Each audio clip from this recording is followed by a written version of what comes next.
Nós estamos na nossa campanha de Casa de Paz e a gente está seguindo aqui o roteiro dos estudos de cada semana.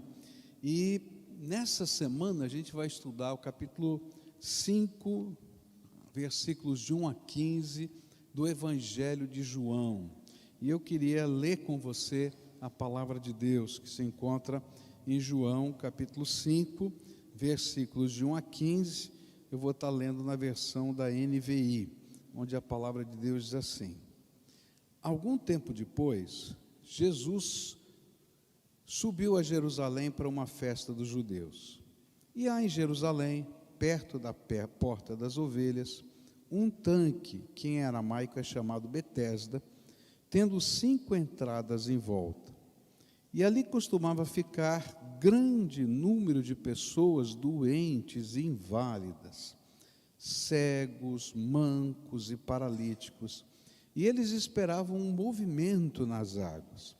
De vez em quando, descia um anjo do Senhor e agitava as águas. O primeiro que entrasse no tanque, depois de agitadas as águas, era curado de qualquer doença que tivesse. Um dos que estavam ali era paralítico, fazia 38 anos. E quando o viu deitado e soube que ele vivia naquele estado durante tanto tempo, Jesus lhe perguntou: Você quer ser curado? Disse o paralítico: Senhor, não tenho ninguém que me ajude a entrar no tanque quando a água é agitada. Enquanto estou tentando entrar, outro chega antes de mim. E então Jesus lhe disse: Levante-se, pegue a sua maca e ande. E imediatamente o homem ficou curado, pegou a maca e começou a andar. Isso aconteceu num sábado, e por essa razão os judeus disseram ao homem que havia sido curado: Hoje é sábado, não é permitido a você carregar a maca. Mas ele respondeu: O homem que me curou me disse: Pegue a sua maca e ande. E então lhe perguntaram: Quem é esse homem que mandou você pegar a maca e andar? E o homem que fora curado não tinha ideia de quem era ele, pois Jesus havia desaparecido no meio da multidão. Mais tarde, Jesus o encontrou no templo e lhe disse: Olhe, você está curado. Não volte a pecar, para que algo pior não aconteça a você. O homem foi contar aos judeus que fora Jesus quem o tinha curado. Nesse episódio do ministério do nosso Senhor Jesus, ele vai revelar de maneira pública o significado da misericórdia. É interessante porque tem um trocadilho aqui entre o nome do lugar, que era Casa de Misericórdia, Betesda quer dizer Casa de Misericórdia, e Jesus ensinando o significado da misericórdia de Deus na Casa da Misericórdia. E aqui a gente vai aprender nesse texto algumas verdades centrais sobre a misericórdia de Deus. A primeira verdade que eu queria destacar com você aqui hoje, tá? Vai aparecer nos primeiros 4 versículos, que tem a ver com o lugar da misericórdia. Onde é o lugar da misericórdia? Essa é a grande dúvida. Será que lá no tanque é o lugar da misericórdia? Será que lá em cima da montanha, quando você sobe para uma noite de oração, é o lugar da misericórdia? Será que eu já fiz várias caravanas, para Jerusalém, e é interessante, tem pessoas que imaginam: olha, se eu pegar a água do Jordão, eu já vi isso acontecer, pessoas pegando garrafinha de água do Jordão, como se fosse água benta, e se chegar lá e eu vou derramar essa água sobre o meu neto, sobre o meu irmão, sobre o meu pai, vai acontecer. Será que a água do Jordão é o lugar da misericórdia? Então a primeira lição que a gente vai aprender é onde está o lugar da misericórdia. E é interessante porque Jesus vai usar justamente Betesda que significa casa de misericórdia, para mostrar onde está o lugar da misericórdia. Deixa eu mostrar umas fotos para você, não sei se vai dar para colocar, do tanque de Betesda. Quando a gente fala tanque de Betesda, era uma cisterna dentro da cidade. Essa é uma das portas do tanque de Betesda. Aquela outra foto é a cisterna do tanque de Betesda. Tinha lugares mais fundos, tinha lugares mais rasos, não é?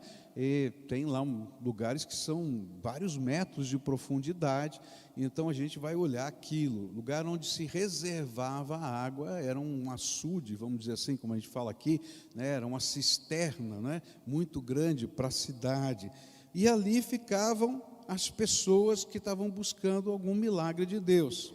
Mas na medida em que o evangelista vai descrevendo esse lugar, o lugar Betesda, casa de misericórdia, parecia mais uma casa de espanto do que uma casa de misericórdia. Você imagina você chegar num lugar desse, onde tem o tanque de água da cidade, e você encontrar espalhados, né, o mais próximo possível da beiradinha desse tanque, o maior número concentrado de gente doente da cidade. Gente com chagas, com machucados, gente cega, não é? Gente aleijada, paralítica, todos eles espalhados pelo chão do lugar, se cotovelando, não é? Pensando, eu tenho que estar pronto para ser o primeiro a mergulhar. E quando acontecia o movimento das águas, conforme a palavra de Deus, um anjo movia aquela água e de repente um milagre ia acontecer, aí que o lugar da misericórdia parecia não ser lugar da misericórdia. Você consegue, eu gosto de ler a Bíblia imaginando, você consegue imaginar quando alguém gritava, está movendo, a água está se mexendo, era um cego tentando empurrar um paralítico, era um que tinha uma chaga empurrando o outro, correndo, você pode imaginar? Era a casa do espanto, não era a casa da misericórdia. E aqui a primeira verdade revelada é muito simples. Nenhum lugar é casa de misericórdia sem Jesus. Presta atenção. Nenhum lugar é casa de misericórdia sem Jesus. Porque a natureza humana, mesmo quando a gente precisa de misericórdia, é de pensar primeiro na gente e não na necessidade do outro. Não é assim o mundo? Não é assim a vida? Agora eu vou falar baixinho. É assim na igreja. Tem gente, e onde tem gente, tem pecado. Por isso, o lugar da misericórdia não está numa pessoa, o lugar da misericórdia não está num ambiente geográfico, o lugar da misericórdia não está numa filosofia nem numa doutrina, o lugar da misericórdia está em Jesus Cristo, Senhor. Não tem outro que possa entender o que vai no nosso coração e compreender a nossa alma. A verdadeira misericórdia, desinteressada, porque Jesus está no meio da multidão, e se ele quisesse aplauso, ele ficaria lá, está curado. Mas quando perguntam para aquele homem, quem foi que te curou? Ele olha e diz, onde é que está? Porque ele estava interessado naquele homem. Sabe, a verdadeira misericórdia é só encontrada em Jesus. Só Ele é a encarnação da misericórdia de Deus e dos valores do reino para a nossa vida. Por isso, Jesus é a nossa única esperança. E Ele vai agir de maneiras inusitadas para revelar a sua misericórdia. E às vezes, queridos, a gente está na igreja e não conhece o Deus da misericórdia. O Pai das misericórdias, o Deus de toda consolação. Nós estivemos em Curitiba, eu e Mirna, e o motorista lá da igreja de Curitiba me deu uma carona até deu para a gente uma carona até o aeroporto, né? E ele veio conversando com a gente. E a gente perguntou, eu perguntei para ele, me diz aí, como é que é, né? Sua vida com Deus, como é que está, o que está acontecendo? Eu gosto sempre de perguntar, né? Ele falou assim para mim, pastor, eu passei muitos anos sem conhecer a voz de Deus. Eu estava na igreja, mas eu não conhecia a voz de Deus. E eu fui aprender a conhecer a misericórdia e a voz de Deus no meio da pandemia. Minha esposa, ele tem 2 filhinhos, pegou a Covid e ficou muito mal, foi internada no hospital. A gente conversava pelo telefone o tempo todo, ela no hospital. E de repente ela parou de falar. E eu fiquei angustiado e não tinha notícias. Quando um dos pastores da igreja veio me visitar, quando ele bateu na porta da minha casa, ele disse, misericórdia. Aconteceu alguma coisa. E ele veio com a notícia, olha, sua esposa piorou muito. Os 2 pulmões dela estão completamente comprometidos. Ela teve que ser entubada. A situação é gravíssima. A gente não sabe o que vai fazer. Os médicos não sabem o que vão fazer. Aquele moço com os 2 filhinhos, em casa, de licença, para poder cuidar dos filhos, entrou num desespero. E agora? Como é que vai ser minha vida? E entrou em oração, e ele disse, Deus, eu vou aqui jejuar, eu vou orar, eu vou buscar a tua face. E ele disse assim, os primeiros 2 dias foram de um silêncio total de Deus, e eu disse, meu Deus, será que o Senhor não está me ouvindo? Mas no 3º dia, eu ouvi a voz de Deus, e Ele só me falou assim, vai ficar tudo bem. Eu não sabia o que era, mas na hora que eu ouvi a voz de Deus, a paz do Senhor entrou no meu coração de uma maneira tão extraordinária, que eu sabia que Ele estava no controle, mas era a primeira vez que eu ouvia a voz de Deus. E Ele disse, 2 dias depois, a minha esposa estava de alta, porque Deus fez um milagre naquele dia. Ouvimos isso, não foi? Sabe, o lugar da misericórdia não é um pastor, o lugar da misericórdia não é um santuário, o lugar da misericórdia não é nem o lugar onde acontecem milagres, o lugar da misericórdia tem nome. Sabe qual é o nome dele? Jesus. E sabe o que é tremendo? É que o lugar da misericórdia, ele eclode dentro do nosso coração. Às vezes a gente vai lutar, porque tem tantos ruídos na nossa mente que a gente não consegue perceber. E essa é a segunda lição que Jesus vai ensinar sobre misericórdia aqui nesse texto. Versículos 5, 6 e 7 tem um diálogo muito estranho com Jesus. Ele diz assim, um dos que estavam ali era paralítico, fazia 38 anos, e quando o viu deitado e soube que ele vivia naquele estado durante tanto tempo, Jesus lhe perguntou, você quer ser curado? Disse o paralítico, Senhor, não tenho ninguém que me ajude a entrar no tanque quando a água é agitada. Enquanto estou tentando entrar, outro chega antes de mim. E a segunda verdade central sobre a misericórdia de Deus, que esse texto nos ensina, é que quem é o alvo da misericórdia? O alvo da misericórdia é aquele que se encontra no chão. É interessante porque isso aqui é literal, o paralítico estava deitado no chão, mas ele é também simbólico. Sabe, o alvo da misericórdia é aquele que entende que é impotente, que está abatido, que está com o coração contrito, aquele que sabe que precisa e depende. Um dos grandes obstáculos à misericórdia de Deus na nossa vida tem nome, chama-se arrogância. A arrogância é o maior impeditivo da misericórdia de Deus.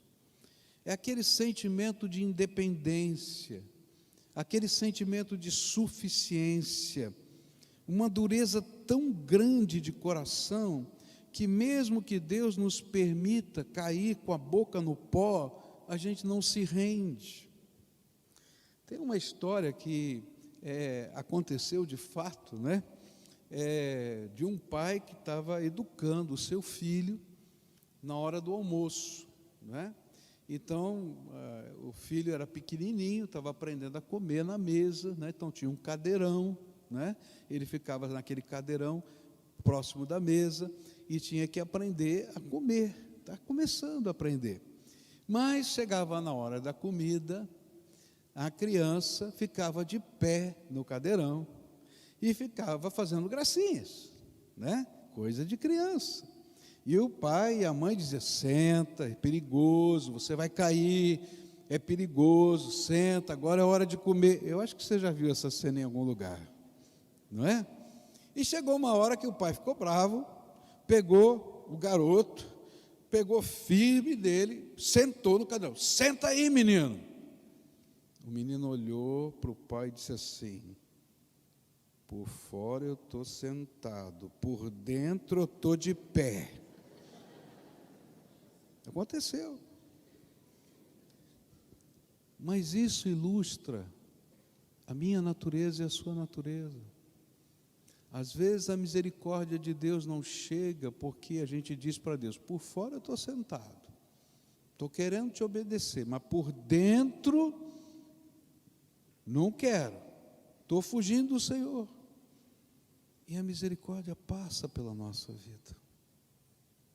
Mas quando eu estou quebrantado e contrito, e eu estou buscando e entendendo que Deus é a minha única esperança, Ele é a minha solução, quando eu entendo aquilo que Jeremias está dizendo no seu clamor: cura-me, serei curado, salva-me, serei salvo, porque Tu és o meu louvor, muda. Eu passo a ser o alvo da misericórdia. Sabe, o cúmulo da dureza de coração é descrito no livro do Apocalipse. No livro do Apocalipse, é incrível quando a gente vai lendo aquele livro. Eu sei que ele é difícil, porque ele está cheio de simbolismos, mas na medida que a gente vai compreendendo o que ele está revelando, ele é riquíssimo. E lá no capítulo 9, no versículo 20, ele está falando daqueles selos, daqueles sinais de Deus, que era para mover todo mundo ao arrependimento. E ele está dizendo: olha, nos últimos tempos vão acontecer sinais de Deus catastróficos no meio da humanidade, para ver se o povo entende os caminhos que eles estão seguindo e voltem para Deus.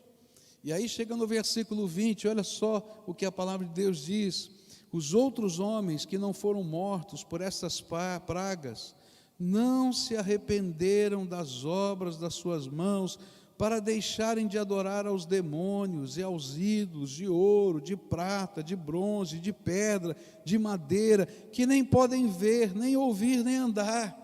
Também não se arrependeram dos seus homicídios, nem das suas feitiçarias, nem da sua prostituição, nem dos seus furtos. Capítulo 16, verso 11 diz assim: e por causa das suas dores, e por causa das suas chagas, ao invés de se arrependerem, blasfemaram o Deus do céu e não se arrependeram das suas obras. Sabe qual é o maior obstáculo para eu ser o alvo da misericórdia? Arrogância, dureza de coração. Eu posso às vezes estar no chão, mas sou como aquele garoto. Por fora, estou sentado, mas por dentro, estou de pé. E aí a misericórdia não chega. O alvo da misericórdia, segundo a Bíblia, é o quebrantado e contrito de coração. E é isso que está na Bíblia. Salmo 51, verso 17, diz assim: o sacrifício agradável a Deus é o espírito quebrantado, o coração quebrantado e contrito, não o desprezarás, ó Deus. O alvo da misericórdia é aquele que se rende ao Senhor, aquele que reconhece o Senhor como dono, como Senhor da sua vida, aquele que sabe que sem Ele não há esperança, aquele que olha para a graça como a cura das suas chagas e vê nas suas chagas a carência da graça, que entende que Deus usa circunstâncias para nos chamar de volta ao arrependimento, é aquele que está no chão e estende a mão. Eu acho que algumas pessoas que estão aqui hoje, Deus quer que sejam o alvo da misericórdia de Deus.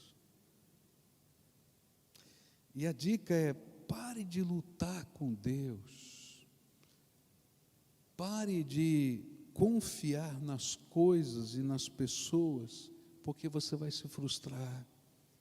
Coloca toda a tua esperança e confiança no Senhor.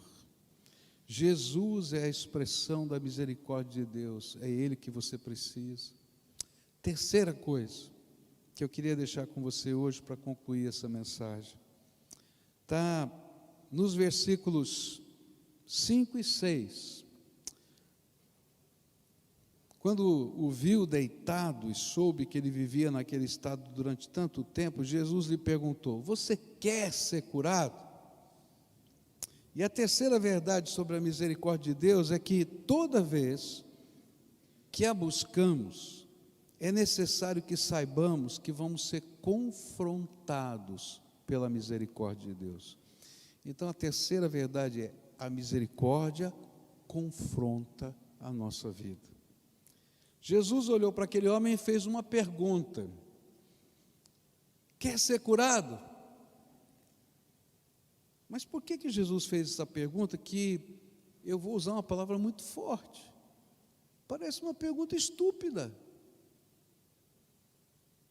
Aos meus olhos, não é verdade? Aos seus olhos. Olha, o homem está lá, 38 anos, que ele fica naquele lugar, esperando o mover das águas. Como é que ele não quer ser curado? Mas Jesus está perguntando para ele: você quer mesmo ser curado?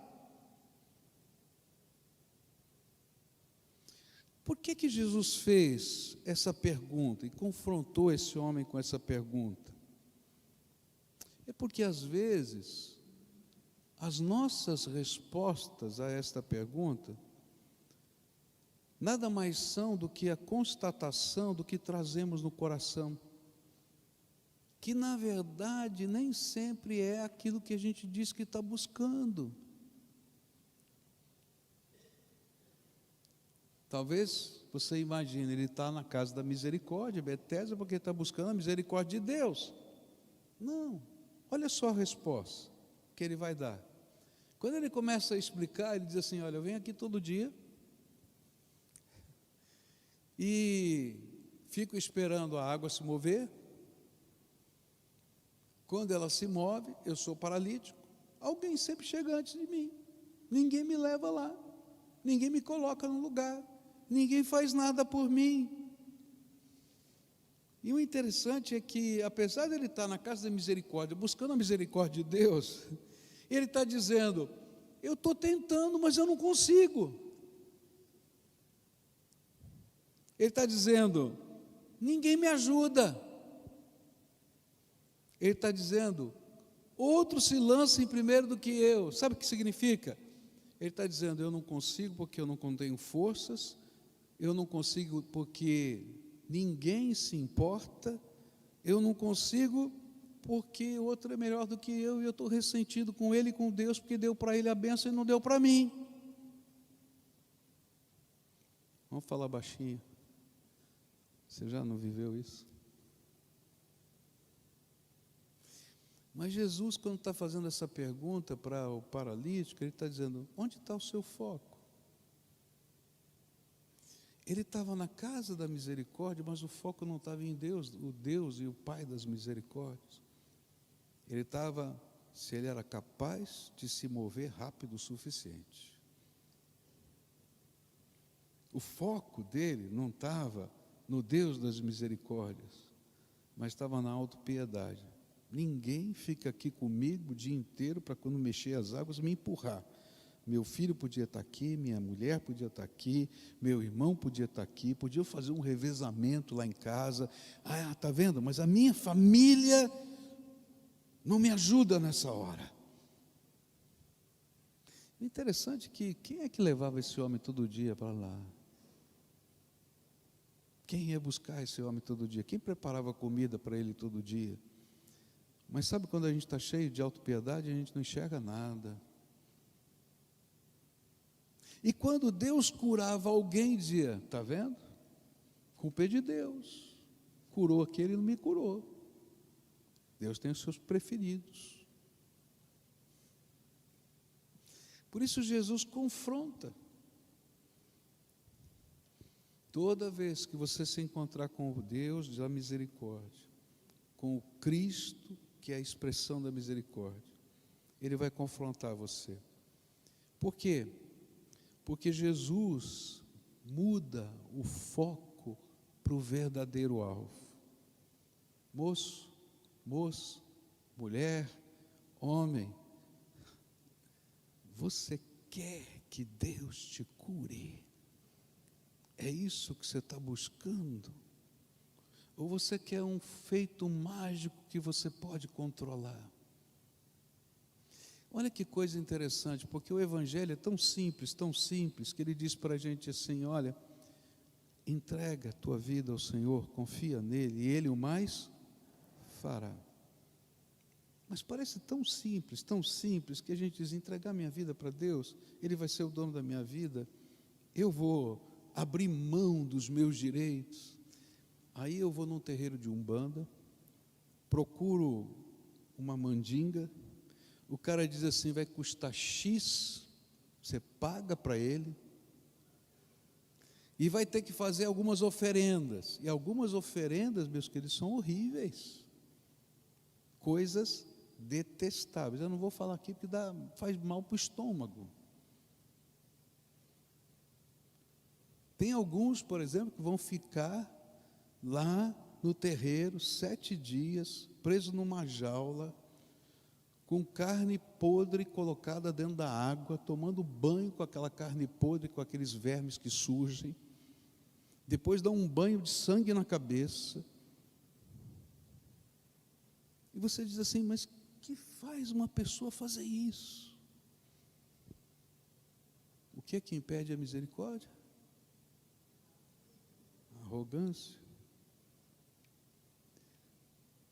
Eu paguei, eu controlo. Eu controlo. Mas o alvo da misericórdia é aquele que se entrega e diz: eu não tenho controle nenhum, Tu estás no controle da minha vida, Senhor, e eu vou viver para a Tua glória. Você está entendendo? Por isso Jesus confronta esse homem. Ele diz: você quer ser curado? Ou você quer que alguém te jogue na água? Você quer ser curado? Ou você quer que eu converse com a sua família? Você lembra um que foi procurar Jesus e disse assim: Jesus, fala com meu irmão, porque ele não está me dando a herança. Ele falou: o que eu tenho a ver com a tua herança, homem? Vem aqui me procurar, porque você tem que dar a tua vida para mim. As outras coisas vêm de bênção. Entrega o teu caminho ao Senhor, confia nele. Ah, queridos, a gente vai aprender coisas tão extraordinárias quando eu descubro que eu posso ser o alvo da misericórdia. Nessa manhã eu queria concluir essa primeira parte da mensagem, e à noite eu vou continuar com ela, tá? Dizendo: o Senhor está perguntando para algumas pessoas hoje: você quer a bênção? Você quer a misericórdia? Você quer a graça? Você quer ouvir a voz de Deus? Então abre mão do teu controle e da tua arrogância. E deixa Jesus ser o Senhor da tua vida. Você não vai ter controle de nada. Às vezes eu dou palestras para pastores, e quando eu falo sobre o que eu acredito com que Deus trabalha na vida da igreja, como Ele faz a expansão, eles dizem assim: mas pastor, o senhor não vai ter mais o controle da igreja. Eu falei: eu nunca tive, o dono da igreja é Jesus, eu sou só o cachorro do pastor. Já contei essa história para você, né?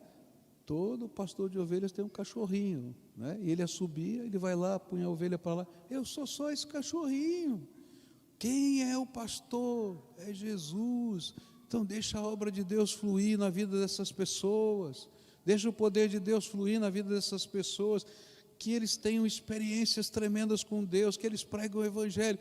E quando a gente descobre que eu sou o alvo da misericórdia, que alegria. Eu não controlo, eu não sou dono, eu me entrego e eu vivo debaixo da graça.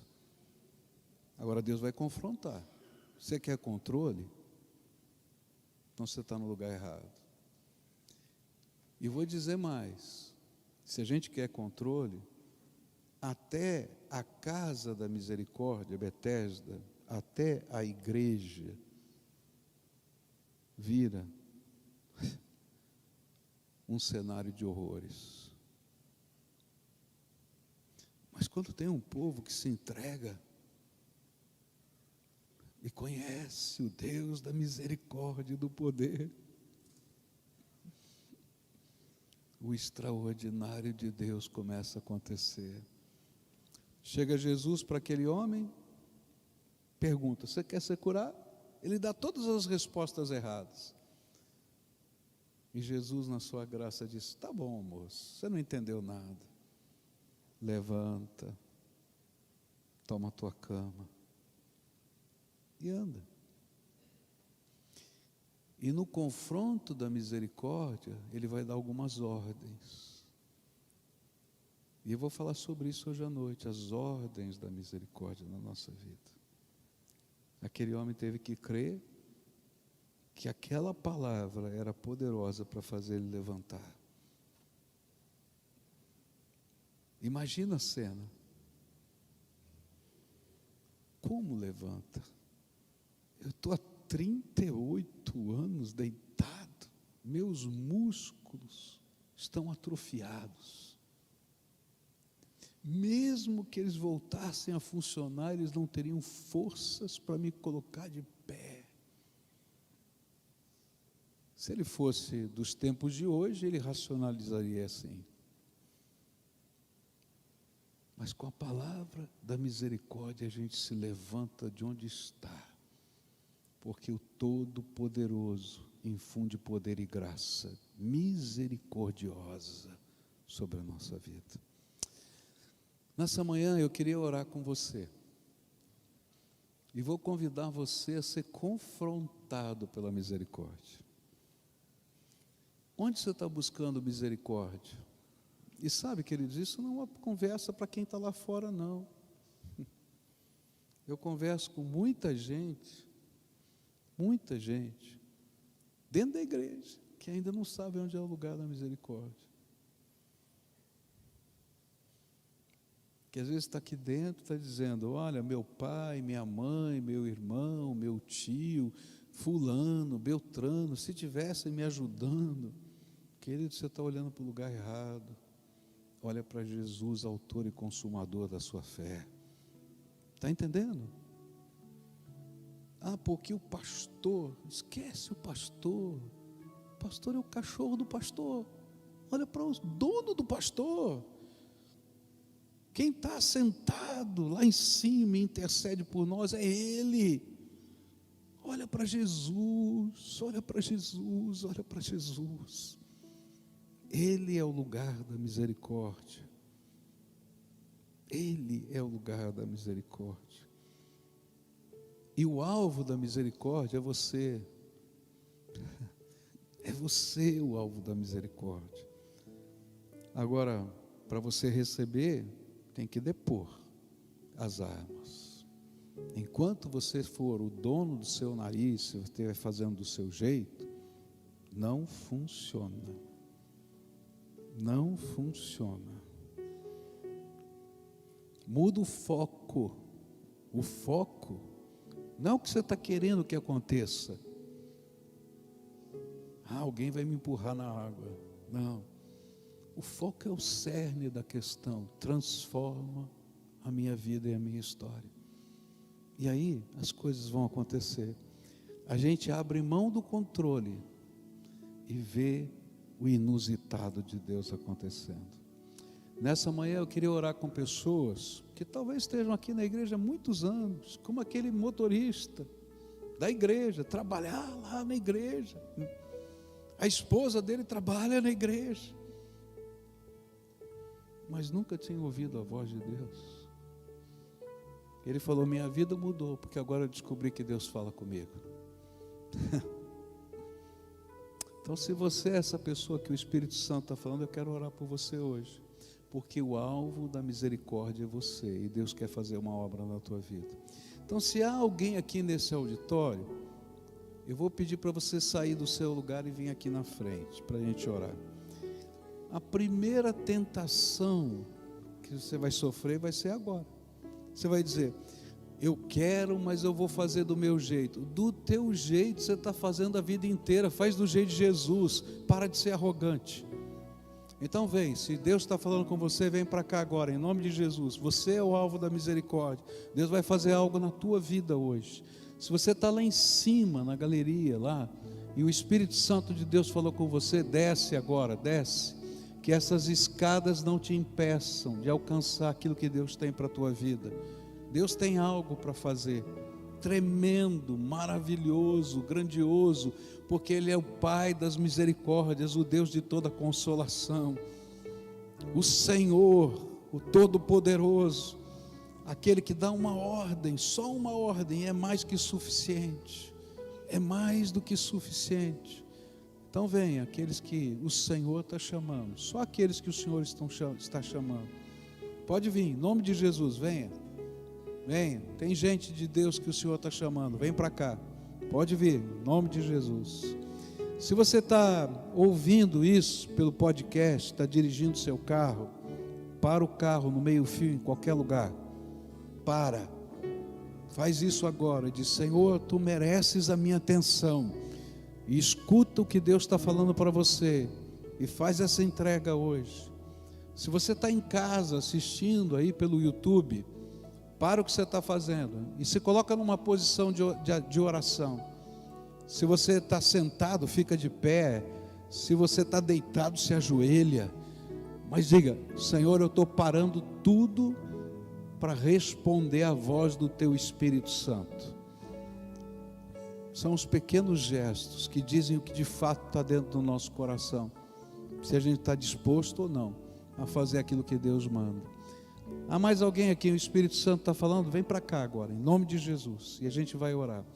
Agora você já sabe, você que está sentado, vem ajudar a orar, chega junto aqui, põe a mão, abençoa, abraça, e lembra, quem vem te abraçar é um irmão pecador, que tem defeitos, tem problemas, mas que está ouvindo a voz do Espírito e quer ministrar na tua vida agora, para ser instrumento de Jesus na sua vida. Então coloca a mão sobre essas pessoas. Venha para cá alguém orar, tem mais gente aqui ajoelhada. Vem aqui, por favor, me ajudem, tá? Pode vir, coloca a mão para a gente orar por essas pessoas e a gente interceder, crendo no poder de Deus. Só Deus sabe o que vai no coração dessas pessoas, só Deus sabe. Não estou aqui para julgar ninguém, só Deus sabe o que trouxe você aqui. Tem uma senhora sozinha aqui, queria que alguém viesse orar por ela, bem aqui, tá? Tem a mão aqui. Ali tem algumas pessoas que estão sozinhas aqui. Abraça ali para a gente orar junto, tá? A gente vai estar orando ao Senhor. Fica de pé agora. Estende a tua mão para cá para a gente orar. Eu creio num Deus Todo-Poderoso. Você crê? Crê? Crê? Crê que Ele pode abençoar? Crê que Ele pode fazer milagres? Você crê nisso? Eu creio. Então agora você vai estender a tua mão com fé e vai pedir: Jesus abençoa, porque o Senhor